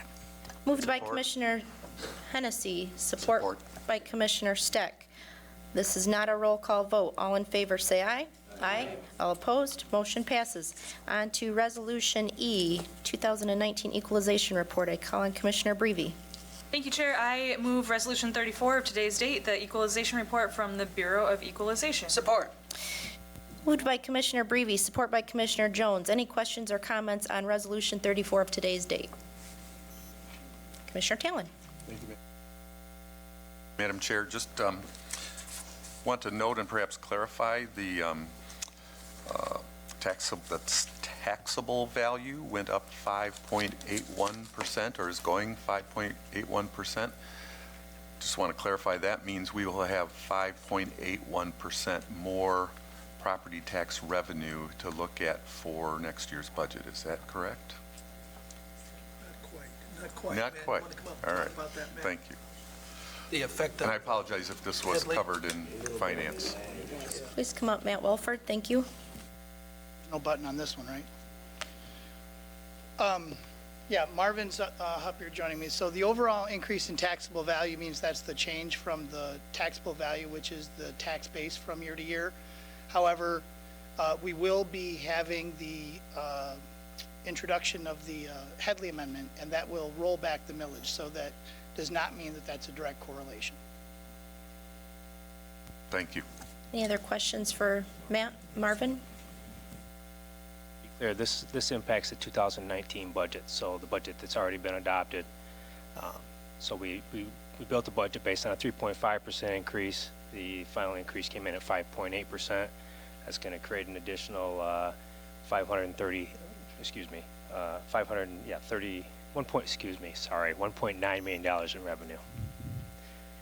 And if it hadn't been for the Headley rollback, it'd have been another $520,000 in revenue. And that's a permanent reduction. Any other questions or comments? Seeing none, this is not a roll call vote. All in favor say aye. Aye. Aye. All opposed? Motion passes. On to Resolution F. I call on Commissioner Breivy. Thank you, Chair. I'd like to move Resolution 35 of today's date to the Michigan Association for Local Public Health, Sustaining Community-Based Immunization Project Grant from the Health Department. Support. Moved by Commissioner Brevi, support by Commissioner Wooden. Questions or comments on this resolution? Commissioner Wooden. Thank you, Chair. Much to his surprise, I'm going to quote the wise words of Commissioner Morgan, who brought up that in committee that it is so very fitting during the current crisis involving the unfortunate measles outbreak that we're working to ensure that we're educating the public about the importance of vaccination. And also want to commend the work on of the health department to coordinate with the other county health departments to pull these resources together so that we can make a larger play on the importance of vaccination in our media market. So I'll be supporting this resolution and very thankful that the health department put this together. Thank you, Commissioner Wooden. Any other questions or comments? Commissioner Womack. I would like to thank the Health Department also for all their work on this. And immunization is so important locally and nationally. There's a lot going on right now. I might discuss a little later, but just happy with their work. Thank you, Commissioner Womack. Commissioner Antor. Thank you, Madam Chair. Just I wanted to mention, I've been going to quite a few of the PFAS meetings, organizational meetings and so forth out in the community. And there's a lot of really upset people out there because their health has, been compromised in a lot of cases. But in spite of that, I continue to hear great things about our health department from these same folks. It's amazing because they have been overworked and they're kind of understaffed, but they have real passion for those people, and it shows through in their dealings with them because I hear it repeatedly. A lot of these people aren't happy with this organization, that organization. When it comes to the health department, it's been rock solid. So thank you very much to Adam London and his staff. Great. Any other commissioner comments? Commissioner Coleman. Thank you, Madam Chair. I would just like to express my support of this resolution that I do think what is happening here is increasing immunization rates through persuasion, which I think is great, and we need to avoid ever doing it through coercion of government. Great. Any other questions or comments? Seeing none, this is a roll call vote. Madam Clerk, please call the roll. Thank you, Madam Chair. On the motion to adopt Resolution 425-1935, Commissioners Vonk. Yes. Antor. Yes. Morgan. Yes. Jones. Yes. Vice Chair Steck. Yes. Commissioner Sponstein. Yes. Voorhees. Yes. Kallman. Yes. Brevi. Yes. Salfeld. Yes. Sparks. Yes. Milton. Yes. Hennessy. Yes. Talon. Yes. Bulkowski. Yes. Womack. Yes. Wooden. Yes. Skaggs. Yes. Chair Bolter. Yes. Madam Chair, you have 19 yeas, 0 nays. The motion passes. Resolution 425-1935 is adopted. Thank you, Madam Clerk. On to Resolution G, which you've all been waiting for a long time. I call on Commissioner Coleman. Thank you, Madam Chair. I move Resolution 36, the creation of 2 full-time sanitarian positions at the Health Department. Moved by Commissioner Coleman, support by Commissioner Brevi. Questions or comments on this issue? Commissioner Wooden. Thank you, Chair. I am excited to support this resolution. I want to thank the Health Department for their work on this, and I want to thank all the parents for Healthy Homes who came in today and spoke about their children, their loved ones, their grandkids. Y'all are heroes in my eyes, and I want to make sure that our county continues to work with you and others to ensure that we tackle this crisis and we ensure that we have true multi-generational prosperity in this community by tackling the lead crisis. So thank you for coming. Thank you for the hard work of the Commission and the Health Department, and I'm excited to vote yes. Thank you, Commissioner Wooden. Commissioner Melton. Thank you, Chair. And boy, I just can't seem to get all that same excitement out of my voice like you do, Commissioner Wooden. I took time to ask some of my many neighbors, actually, in my small group and people from church that too often look like me and have the same advantages that I do. And I asked them, what are 4 things that you worry about before you go to work? Just off the top of your head. And there were various different answers. But not one of them had the worry that their child had encountered lead in their homes before they went to school, before a parent went to work. And they couldn't even fathom when I told them how many houses were still infected. Again, thank you for your continued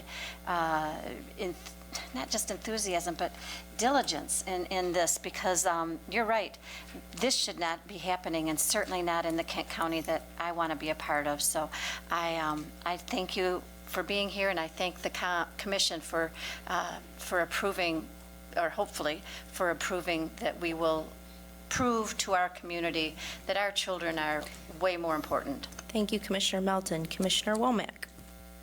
Yes, I want to thank everybody that came out and spoke during public comment. I know you had to get up very early to come down here to an 8:30 meeting, so it shows your commitment to the children of today and the children of the future. And this lead problem is definitely something I will be supporting, and want to thank the Health Department and Adam for setting up the meetings that they had with you throughout the time, and being able to come up with something that we can support today. Thank you. Thank you, Commissioner Womack. Commissioner Breivy. Thank you, Chair. I just wanted to, thank the parents for coming out today. I really appreciate your advocacy and all the efforts you're making on a daily basis to help clean up lead in our community. These two sanitarian positions are, they come out of a recommendation from the Lead Task Force that happened between 2017 and 2018. And so this is, just one piece of the puzzle. But I'm wondering, there's a lot more work to be done. So I'm wondering if maybe Adam could just quick highlight a few more things that are additional actions and some improvements that they're making. Adam, can you briefly and succinctly provide that highlight? Yeah, I'll be as brief and succinct as possible, and I also have excitement in my voice because the parents are exactly right. This is a serious problem. It's a persistent problem in our environment, and as a community, we've made a lot of progress in the past 20 years. Back in the late 90s, we had over 40% of our kids with elevated levels of lead in their blood. Through a lot of great programming and policy change, that's come down over the course of the last couple of decades, down to about 6, or actually 5% 3 years ago, and then it bumped back up to 6.5%. And that's what caused Commissioner Salfeld to convene the task force. We're already making some progress there, and last year's numbers that we have are down to 4.7% of the kids who are tested having an elevated level of lead. So we're seeing some good results. The challenge is that those children that are still suffering the most are in our most socioeconomically distressed parts of our community. And that's where these sanitarians, along with one that you created earlier, and the environmental epidemiologist position that you created, and a couple of other positions that we're reassigning on our staff, are focusing their energy in order to bring that number down further in the areas that need help the most. We're also working, I'm excited to say, with the City of Grand Rapids to move a considerable amount of money from Medicaid to focus on community education outreach, focused on those highest risk communities. And we're going to be doing a ton of education and outreach and working in those homes, inspecting those homes, and working with the people who live there over the course of, from today moving forward, to do whatever we can to remove lead where it exists, to educate people on how to reduce their risks and their exposures in the home, and then also, we're never going to be able to abate our way out of this problem. So how do we improve the education, but also how do we improve housing stock and availability in the community is a big issue that it really lies at the core of this problem as well. And that's something that collectively we all need to work on going forward. So I could go on and on, but I promise to be brief. So. Any other questions or comments on this issue? Commissioner Skaggs. Okay, so I've held off on the thank yous on some of the previous ones, but I do want to say thank you, especially to Wayman and the administration for working with the health department and using these funds specifically for this purpose. I think it's clear that when we have funds for emergencies and we see emergencies, we should use those funds, and I want to thank you and your staff for doing that. Of course, want to thank the advocates that came in from Healthy Homes. A great example, I think, of really strong and effective ways to advocate on your issue, as we previously had a discussion on that. So I want to thank you for the way, the intelligent, thoughtful, and wise way that you came before us to make your desires known. Also want to thank Commissioner Breivy for all the work that she did on the Lead Task Force. And look forward to working with everyone to make sure that we keep implementing and moving forward, as you mentioned. Thanks. Commissioner Bulkowski. Thank you, Chair. Commissioner Brevi asked my question, so I will simply say, again, thank you for the hard work. Thank you for the folks that came out. However, yeah, 4 point whatever is still too many. We know, you know, the goal is 0. So keep the pressure on us to make sure we have the capacity and the resources to get to 0 as soon as possible. Thank you. Any other questions or comments? I just have a couple. Sorry to delay us. You know, I was 2 years old, and I'm not that young, when we stopped using lead-based paint. And I'm pretty appalled that this is still a problem. So I think that our work today is reflective of this priority. I really want to thank Commissioner Brevi for all her work. And though we went down from 40 to 4, my suspicion is because we were successful, we're getting punished for that success. And that 4% is not a success to the parents of those children. So having said all that, this is not a roll call vote. All in favor, please say aye. Aye. All opposed, motion passes. On to item H, Resolution H. I call on Commissioner Sparks. Thank you, Madam Chair. I'd like to move the resolution of 37, part of the continuum of care. The United States Department of Housing and Urban Development has awarded funds to Kent County for sponsor-based rental assistance and tented-based rental assistance for homeless persons. The COC Care program is designed to link rental assistance to supportive services for hard-to-serve homeless individuals and families. Thank you, Commissioner Sparks. Moved by Commissioner Sparks, support by Support. Commissioner Bulkowski. This is a roll call vote. Is there any question? Commissioner Wooden. Thank you, Madam Chair. I apologize. I keep talking in each item, but I will be recusing myself from this vote as I did in Finance Committee. While my employer dwelling place is not a direct recipient of the Shelter Plus Care program, we have at times taken residents who have the tenant-based support from community rebuilders. So just in the interest of being as careful with recusals as possible, I will be abstaining from this vote. Thank you. Thank you, Commissioner Wooden. Any other questions or comments? Commissioner Talon. Thank you, Madam Chair. I just want to recognize the amazing work that Community Rebuilders does in this area. They are nationally known for their success in housing people who are experiencing chronic homelessness. They actually work with some of the most difficult people in our community. I really appreciate that they're willing to continue that work, and glad that we're able to continue this subcontract with them to do it. Thank you, Commissioner Talon. Any other questions or comments on this resolution? Seeing none, this is a roll call vote. Madam Clerk, please call the roll. Thank you, Madam Chair. On the motion to adopt Resolution 425-1937, Commissioners Vonk. Yes. Antor. Yes. Morgan. Yes. Jones. Yes. Vice Chair Steck. Yes. Commissioners Ponstein. Yes. Voorhees. Yes. Coleman. Yes. Brevi. Yes. Salfeld. Yes. Sparks. Yes. Melton. Yes. Hennessy. Yes. Talon. Yes. Bulkowski. Yes. Womack. Yes. Wooden. Abstain. Skaggs. Yes. Chair Bolter. Yes. Madam Chair, you have 18 yeas, 0 nays, 1 abstention. The motion passes. Resolution 425-1937 is adopted. Thank you, Madam Clerk. On to the last resolution of the day, item I. I will call on Commissioner Wooden. Thank you, Madam Chair. I move adoption of Resolution 38 of today's date, MDOT Master Agreement Signature Authority with Kent County Community Action. Moved by Commissioner Wooden, support by Commissioner Sparks. Any questions or comments on this resolution? Seeing none, this is not a roll call vote. All in favor, please say aye. Aye. All opposed, motion passes.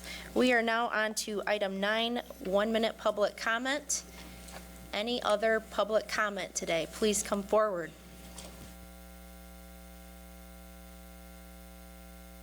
I don't have to push a button or anything, do I? Okay.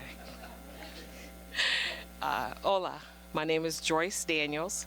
I live in Grand Rapids. I live in the 3rd Ward, and I only have a minute. I have probably 35 seconds. But this is going to come up again. Right now, there's an issue with dog leash law that's not being taken care of between the city and the county, and it's split by times and days. And there's an issue with people being attacked by dogs. I was one of them in my car in a Grand Rapids Public Park, in my car. So there's several of us that we talk about it. If you drive around the city, you'll see people with their dogs unleashed. There you'll see, and nobody says anything because they know it's not being enforced. The county pays for the animal control for up until 5 o'clock. After 5 o'clock, it becomes Grand Rapids' problem. Grand Rapids says we don't have time to come out for that. There's a problem. And we deal with the kids, and we deal with kids being attacked on their way home from school, and there's nothing for us to do by the time the animal control people get there. They're gone. The people are gone. The dog is gone. So it's going to come back up again. I just thought I'd introduce it today. Thank you. Thank you for your comments. Appreciate your attendance today. Andre Jones. I'd like to just speak about I believe the ordinance that wasn't passed about the interpreter. I actually volunteer for Justice for Our Neighbors, and so just because I go to the city commission meetings and a lot of the police brutality and things that's been going on, I believe in the equality, and so me not knowing too much about law, I'm not a lawyer or anything, but I understand civil law, I understand people have human rights. And so I actually went and volunteered and worked with a Hispanic group of people that actually didn't know all of the work, and so I spoke English, and it was a Caucasian woman that actually spoke Spanish, and so I actually see why that interpreter is important, just because if there wasn't no interpreter and there wasn't somebody that could properly speak Spanish, or somebody that people could be comfortable with, then things wouldn't have been done properly, and they wouldn't have been able to get the proper resources they needed. So next time something like that happens, I will hope that you guys actually think about it a little bit deeper. Appreciate it. Thank you for your comments and attendance today. Welcome. Bob Smith, Byron Center. Like the chairwoman, I was rather young when I recall hearing the grown-ups around me first talk about the concerns of lead-based paint and the older houses and the problems it was causing, and that was a very long time ago, and I find it very concerning that this is still an issue today.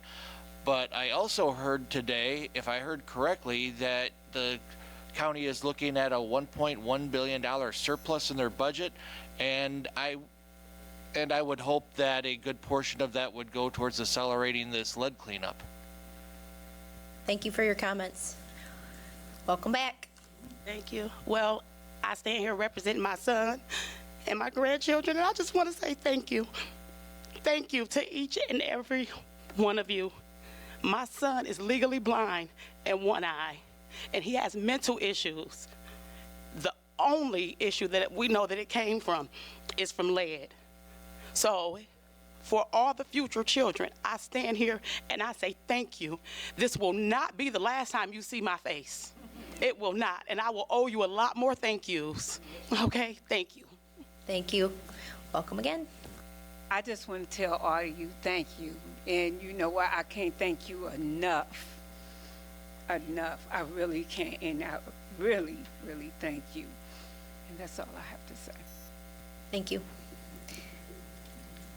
Mika Douglas again. I just want to pretty much just piggyback off everyone else. We do thank you for your votes. We will see more of us. We're not going to stop this fight because the children are our future. There are other things that we will be coming to you with. This is a stepping stone for us. We've been at this for trying to get some type of change within the county for probably about a year now, as far as the sanitarian positions and things of that nature.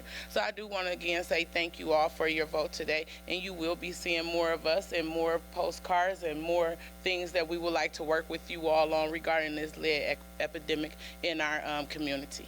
Thank you. Ma'am, what was your name? Tabitha Williams, and I just wanted to say thank you for saying yes, voting yes, and also to let you know that we appreciate working together to solve and make solutions for our community. I believe that we can do this stuff peacefully as part of Parents for Healthy Homes, and being a leader in that position, we practice peace. We practice safety for you guys and our children, but we just respect the fact that you guys understand that our children are our future, and we just want to say thank you as a team. We appreciate your work. Thank you. Any other public comment today? I meant to mention in the comments about this resolution too, I want to say it before you leave, we did also include increased funding for lead in our legislative priorities. So we're going to push, and I know that's, government moves at a glacial pace and it doesn't move as fast as we want, but that is additionally what we did approve as a board for legislative priorities as well. So hopefully we'll get some more funding from the state for that as well. All right, we are on to item 10, Commissioner reports. Commissioner Jones. Thank you, Chair. I have a few, because I'm on a number of other boards other than this one. Through being a commissioner, we get assigned other board assignments, and I just wanted to say, as a previous member of the Fire Commission, I wanted to congratulate Cal, the entire team, and all the work that went into changing an agreement that was over 40 years old to update that. And according to Cal, that all the Fire Commission members did vote yes. All 19 voted yes to approve the revised contract, and I think that is a huge accomplishment, and good luck to the next folks 40 years later who are going to get it updated once again. So actually, I hope it doesn't take that long. So that was the first piece, and again, I'm not on the Fire Commission now, but I was, and I started that ball rolling as chair, and I'm very glad that that has come to be a finished project. I just want to make a note that as also a member of the Kent County Parks Foundation Board, that the breakfast did bring in an additional $11,000 to the Parks Foundation, and what a great organization that continues to be with the public-private partnership there, to have a 501c3 that's sole purpose is to support one of our county departments is, I think, a great role model for other entities that look to change and influence and support our projects and our goals. So I just think that it continues to get great projects and be strong with their fundraising. Then Toast the Town also happened. I know a few other commissioners joined me. I'm a member of the Experience Grand Rapids Board, and the Hotel of the Year Award went to Rachel Kramer, who is the general manager of the residence in Grand Rapids Airport. So you can just know that too, that was a wonderful award for them. Many folks get nominated and only one gets picked. So I think it's a great opportunity for them to be recognized for the work that they do. Thanks. Thank you. Commissioner Vonk. Yes, thank you, Chair.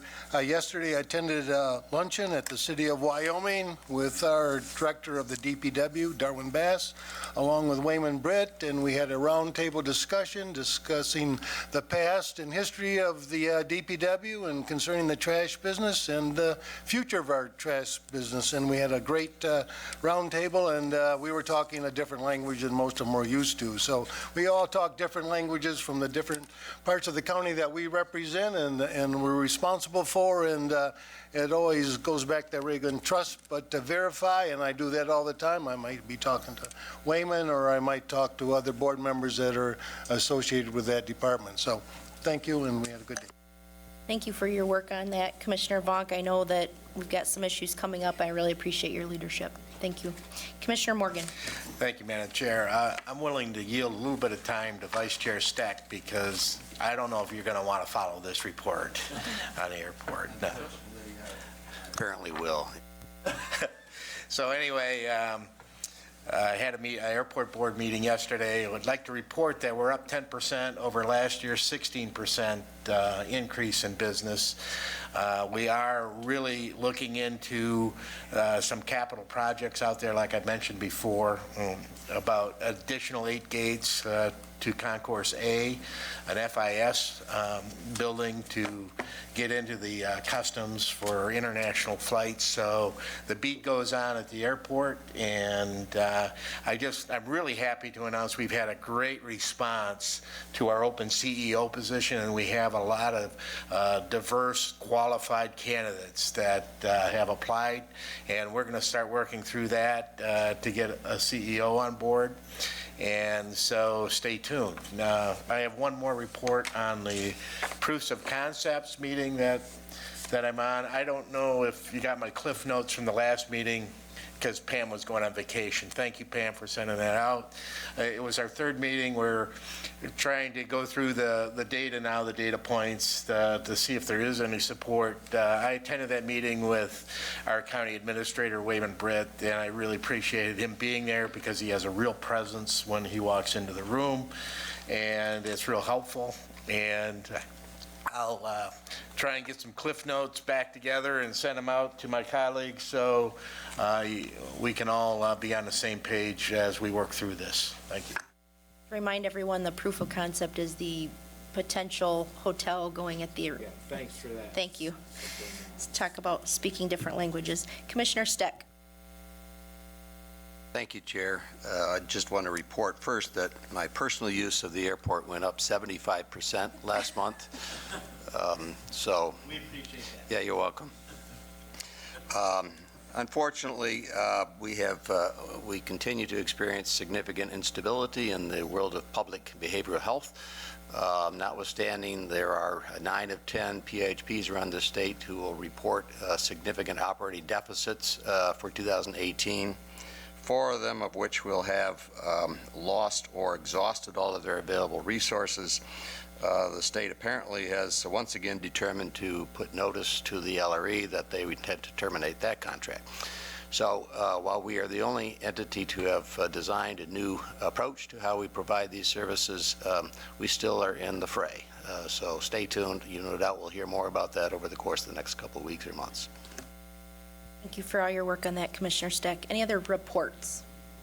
All right, moving on to item 11, miscellaneous. Commissioner Miscellaneous, Commissioner Breeby. Thank you, Chair. I just have a couple brief things. First of all, the Sports Commission annual luncheon is on May 21 at the JW Marriott, and our speaker is going to be Alan Trammell, and he'll be introduced by Kirk Gibson. So it'll be a very special event, and if you'd like more information on how you can attend, talk to either myself or Diane, since we both serve on the board.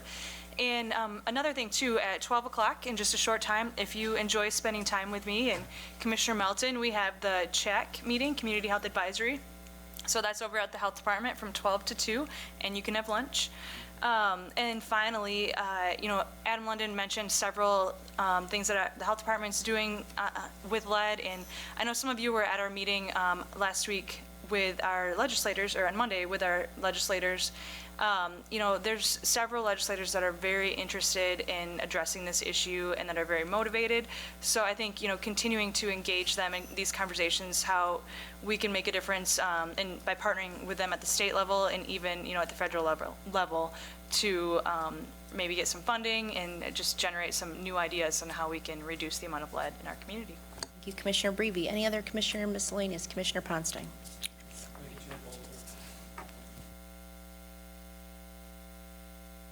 Lead this morning, and there's other things that go on in this world. Roundup now causes cancer. We know the issues with PFAS, and these are ongoing things that people never thought would happen, and then we find out different decades later. And with PFAS, it is everywhere, and it's nationwide, and it's going to be expensive to clean up, and before blame is pointed or the courts get involved in that, we're going to have to start cleaning it up. Now, the good news is that technology is making advances, and there's a lot of advances on taking PFAS out of the water. So this past month, Mount Morenci County brought a firm in from Colorado that has developed such technology. They came in with their mobile unit to show them how it's done.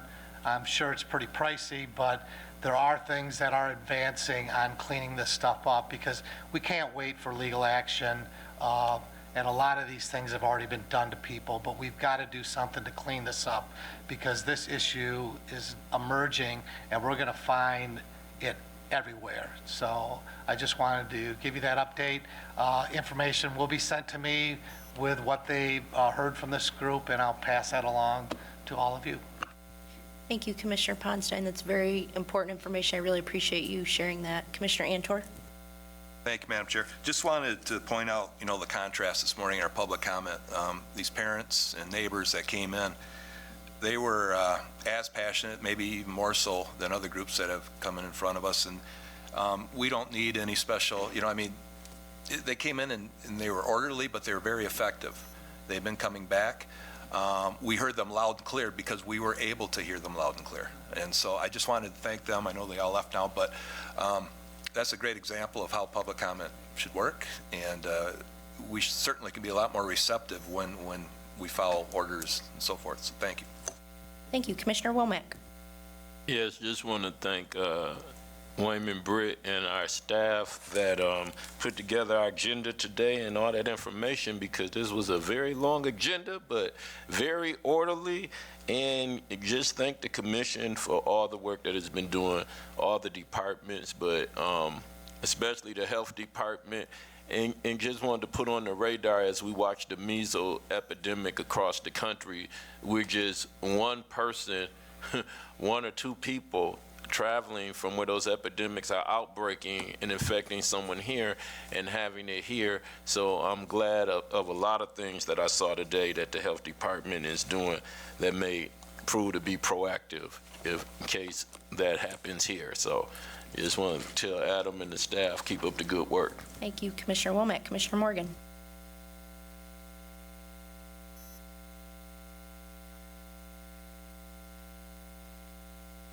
Forgot to mention that we are making progress on the tower at the airport. It's the oldest tower in the country. I want to thank my colleagues for getting Senator Peters involved. We hope to have him out at the airport. We are making progress, and it's going to be a heavy lift. We need all hands on deck. So we need to replace that tower for a lot of reasons, but it is the oldest tower in the country, and it does restrain our ability for economic development at the airport. Thank you. Commissioner Sparks? We can't do what we do around here without our administrative professionals, and yesterday was Administrative Professional Day, so I'd like to publicly thank all of you for all the hard work throughout the county that you do for us. Thank you. Any other Commissioner Wooden? Thank you, Madam Chair. I just wanted to note that I realize that I'm less than 5 months into this job, but this was, I believe, my favorite meeting I've attended thus far, and it's for two reasons. One, we were able to take action and give a real deliverable to a part of our community that needs it, and we were able to take action and show continued efforts in accomplishing a joint goal. And two, the fact that we did have healthy debate. I'm a firm believer that debate is healthy, debate is good. It's what the founders had in mind. I think of Commissioner Polkowski's statements on civil disobedience involving a multinational corporation. I coincidentally wore my I coincidentally wore my Benjamin Franklin socks today for that reason, because I think debate is good, and as long as we have faith in the sincerity of our positions, and I have faith in the sincerity of each of your positions, that we can have effective, positive debate. And thank you very much. Thank you. Any other miscellaneous today? I have a few items in keeping with our tradition.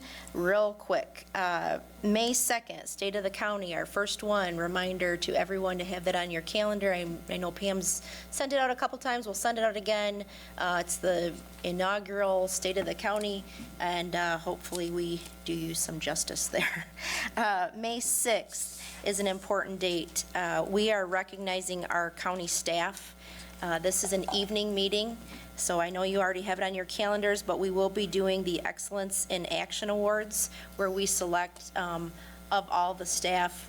May 9th. I'm sorry, May 9th.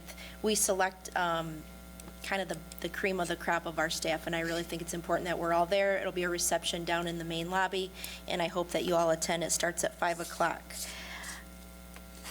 One quick thing, if the photographers are still there, we are doing pictures today.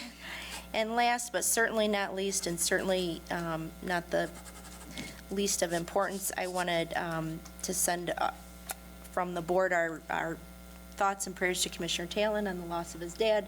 I know that that's never an easy time to lose a parent in your life, and we all embrace you, so. With that, do I have, call on Commissioner Steck for a motion to adjourn?